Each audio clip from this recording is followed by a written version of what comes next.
Welcome to Running Hot, Action Network's Motorsports Betting Podcast. I'm your host, Nick Giffen, predictive analyst here at Action Network. Unfortunately, no Stephen Young for us this week here on Running Hot. He is on a week off here, so he'll be back next week with us. So, just me today as we preview the Great American Getaway 400 at Pocono Raceway here on Running Hot. Last weekend at Mexico City, Shane Van Gisbergen won the inaugural event there by 16.5 seconds over Christopher Bell and Chase Elliott, who rounded out the podium. It was an interesting race. It started in the rain. Kyle Busch got into a big wreck, collecting several of the drivers. Then it went back to the dry conditions. Wild race, a lot of different strategy, but in the end, the fastest driver did end up winning the race. And he ended up winning the race, going away one of the largest margins of victory in the NASCAR Cup Series in the 2000s. So very good win there for Shane Van Gisbergen. Very great event. I thought the whole race was highly entertaining. You know, you had the rain, you had a crash, you had drivers getting mad at each other with Ricky Stenhouse and Carson Hocevar. You had all sorts of different strategies play out. We saw Ryan Preece winning a stage. So just an absolutely wild event. But Shane Van Gisbergen ends up winning, locks himself into the playoffs with that win. So I think that's a very important distinction there. Shane Van Gisbergen is into the NASCAR Cup Series playoffs at this point in time. Of course, he could get bumped back out if we get more than 16 winners, but right now, not quite there. So Shane Van Gisbergen has, for all intents and purposes, locked himself into the playoffs. That means we head back stateside this week as we go to Pocono Raceway for the Great American Getaway 400. Pocono is a 2.5-mile track. It is the Tricky Triangle, as they call it. Yes, it has 3 long straightaways with 3 different radius corners, 3 different bankings on each of the corner, but all relatively flat. So we classify it as a large flat track. The only other large flat track in the series is the Indianapolis Motor Speedway, another 2.5-mile flat track. But corners there at Indy, while they all are subtly different just based off the weather, they're all 90-degree corners, 90-degree ovals. So Pocono, a little bit of a different beast from the Indianapolis Motor Speedway. That said, it is probably the best comparable track to Pocono. So when you are trying to handicap, I do think you can pull in some Indy Motor Speedway. Similar things happen there because of the 2.5-mile track strategy. If you are close enough to the leaders, you can pit without losing a lap. And what that'll do is you can essentially flip the stage. You can pit, not lose a lap, then the stage ends, and all the drivers that didn't pit will end up pitting and end up going behind you because you'll stay out underneath that caution. So Pocono always brings into play strategy. So it's important when handicapping Pocono that we think about the fact that strategy is going to matter maybe just as much as speed. Now, speed is going to be a very important issue. So we're talking about handicapping Pocono. We're going to use track history. We're going to use similar tracks. We're going to use overall performance. But practice is going to matter. That said, we don't want to get too hung up on practice this week. It is going to be important to separate the haves from the have-nots, the do's from the don'ts. But at the same time, you can kind of just group everybody together. If there's a faster group, and maybe the strategy gets mixed up, you could say anybody within a couple tier range of each other is almost just as likely to finish ahead of each other as not. So you really want to look at tier-based speed, I think, this week, rather than just like ordinal speed, first, second, third, because the driver that's 4th in speed could finish behind the driver that's 14th in speed, as long as they're relatively close, just given the strategy elements. So I think it's going to be very important to look at strategy, and when that happens, it's going to be very important to look at the point standings, because that'll give us an idea of who can afford to flip the stages and who may be points racing. So if you look at the point standings right now, Chris Buescher is on the inside of the cut line with 373 points. 3 points ahead of him is Alex Bowman. And then another 17 points ahead of that is Chase Briscoe. and another 18 points ahead of that is Bubba Wallace. Those are the 4 drivers immediately inside the cut line of the playoffs. So they're going to be trying to pad their lead and potentially points race and grab some of these stage points, which may be the suboptimal strategy. But I don't think all 4 of these drivers do it. I think it's going to be dictated based off your track position and off your speed as well. So early in the week, probably want to, not necessarily get too high on these drivers. That said, there could always be value on these drivers as well as the drivers outside of the cut line. The first right behind Chris Buescher is his teammate, Ryan Preece, who is 19 points outside of the playoffs looking in. Then you have to go another 24 points back to Michael McDowell, another 2 points back to A.J. Allmendinger, another 5 points back to Kyle Busch.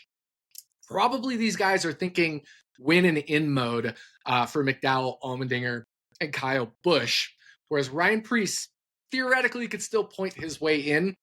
So I would be looking at the drivers that could be padding their points as anywhere from Bubba Wallace, Chase Briscoe, Alex Bowman, Chris Buescher, and Ryan Preece. But also, I wouldn't rule out Tyler Reddick just trying to play things a little safe and pad a very large point lead to feel very comfortable in case that cut line starts to move up and up and up as new drivers win and lock themselves into the playoffs. So a lot of interesting things here with Pocono, but I think the most important thing is going to be, handicapping speed, but tier-based speed rather than, the first place driver is going to be better than the fourth place driver, that kind of thing, because of the strategy of Pocono. That said, it's hard to flip the stages if you aren't close enough to the lead. You still need to be within about 8 to 10 seconds of the lead to be able to pit and get out on the lead lap ahead of the leader. So you can almost throw that strategy out the window if you aren't fast enough to stay near the leader, which will put you on maybe a little bit of a suboptimal strategy anyway. So speed for the top tier is still going to be massively important. With that said, am I fading all of these drivers that could be points racing? No, because there's going to be a lot of drivers that aren't going to be close enough to the leader to stay out. So I do think there's still going to be plenty of value, even on these drivers that could be, on the borderline, on the bubble here in terms of the playoff standings. And you will see I do have picks from this set of drivers because I love their value this weekend. I love some of their upside. So with that said, we should get to the picks for the Great American Getaway 400. As always, we're going to take you through the race stage by stage. I'll give a pick in stage 1 as my shorter odds bet. I'll give another pick in stage 2, this time conveniently with the same odds. And finally, I will race through stage 3 and end up in victory lane, where I will give my longest odds bet of my 3 picks this week. So with that said, let's fire off for stage 1. All right, stage 1 here on the Great American Getaway 400. For my stage 1 pick, I am going to take Wood Brother Racing's Josh Berry for a top 10 finish at plus 250. You can get that at Bet365. ESPN Bet has plus 225. I am fine with that line as well if you want to take it plus 250 or plus 225. Josh Berry is very good at Pocono. If we look at his results in the Cup Series, he's only had 1 race here. He finished 20th place. So you might be saying, well, should we really be, trusting Josh Berry after a 20th place finish last year? But Josh Berry had an excellent showing in this race last year, racking up a bunch of fastest laps. Just unfortunately did not get the finish to show for it. But if we look at Josh Berry's career at Pocono in the lower series, namely the Xfinity and the Truck Series, he's been very strong here. 2023 with Junior Motorsports, he finished 24th, but he led the most laps in that race at Pocono. The year before that with Junior Motorsports, he finished 3rd. The year before that, he was with Jordan Anderson Racing, a smaller team, and he had one of his best finishes with that team, finishing 9th at Pocono on a very small team. So I think that's very important.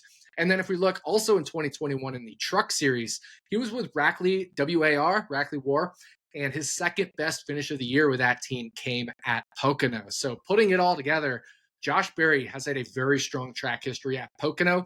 You look at Wood Brothers Racing, the team that he races for, they also have a great track history at Pocono.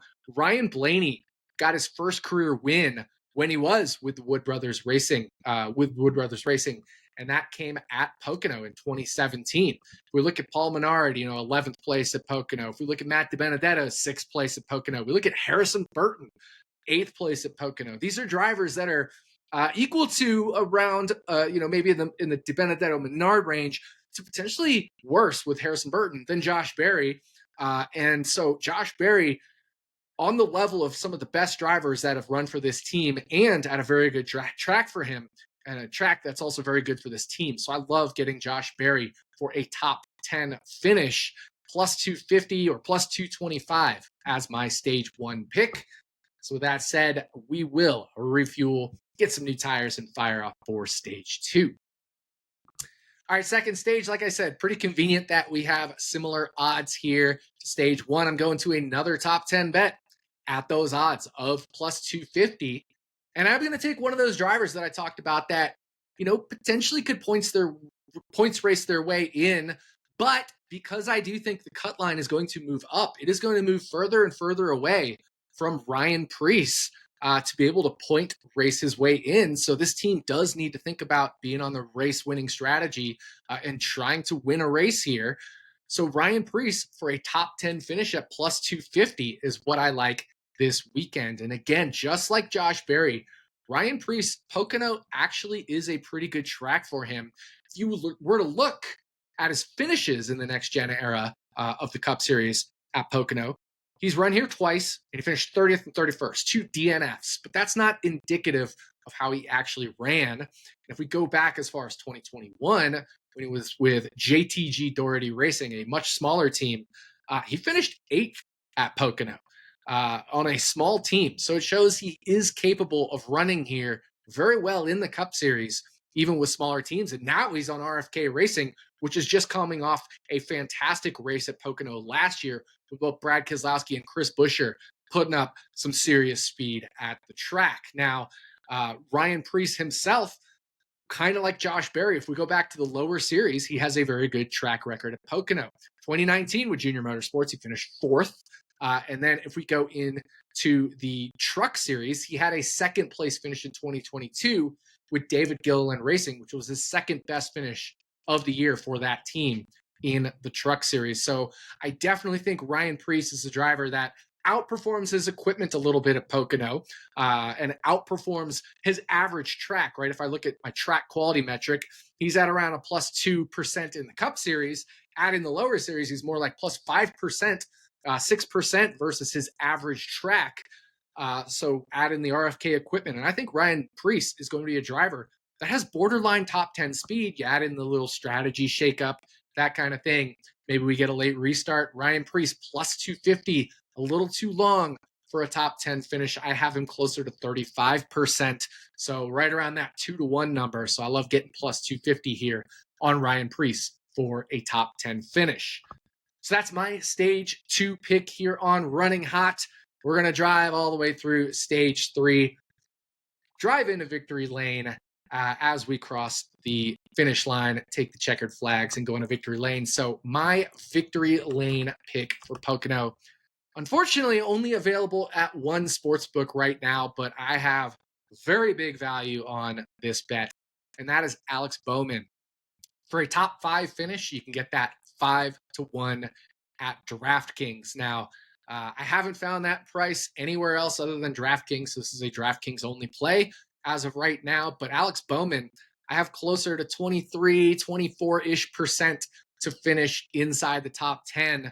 So you're looking at getting close to like 3.5-1 as the number I'd be comfortable betting this down to. Maybe 4-1, given that Alex Bowman is one of these drivers I talked about that does need the points, so it could hurt him a little bit. That said, the value gap is so big, all the way to 5-1 for a top 5 finish, that I think we need to take Alex Bowman here at 5-1 because he does have that upside. He has the upside to be able to stay near the leaders and flip the stages if he wants to. So Alex Bowman is the Pocono winner back in 2021. He won this race. He was running second to teammate Kyle Larson. Kyle Larson blew a tire on the last lap, and Alex Bowman ended up claiming the race win. He finished seventh in the second Pocono race that year. And then if we look in the next gen era, he has finishes of 11th and 24th, which Doesn't sound great, but 11th is one spot away from a top 10. Now we're looking at top 5. But last year, 3rd place inside that top 5. So when we're looking just at his finishes here in terms of getting top 5 finishes, he has 2 top 5 finishes in his last 5 Pocono starts. That's a 40% top 5 rate. So, I think we're getting really good value on a driver that has been very strong at Pocono on one of the best teams here at Pocono. We've seen William Byron run amazing here. We've seen Kyle Larson run amazing here. Chase Elliott has been pretty good here. So, I think this is a team that knows how to get it done at Pocono and a driver that has shown he's gotten it done at Pocono before. So 5-1, just too long.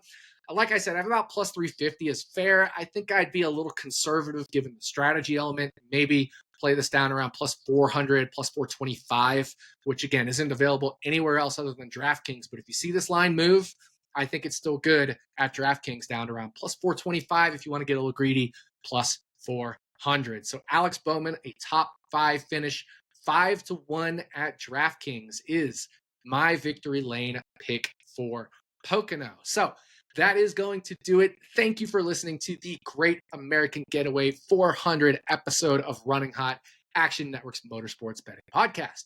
If you'd like to tail some of the bets we discussed today, look for the quick slip link in the podcast and video description, or go to actionnetwork.com/bet now. We'll be back 1 week from now to talk bets for the Quaker State 400 at the newly renamed Echo Park Speedway, formerly known as Atlanta Motor Speedway. On behalf of my co-host, Stephen Young, who was not here this week, he'll be back next week. Thanks again for listening, and we'll see you back here next week on Running Hot from Action Network.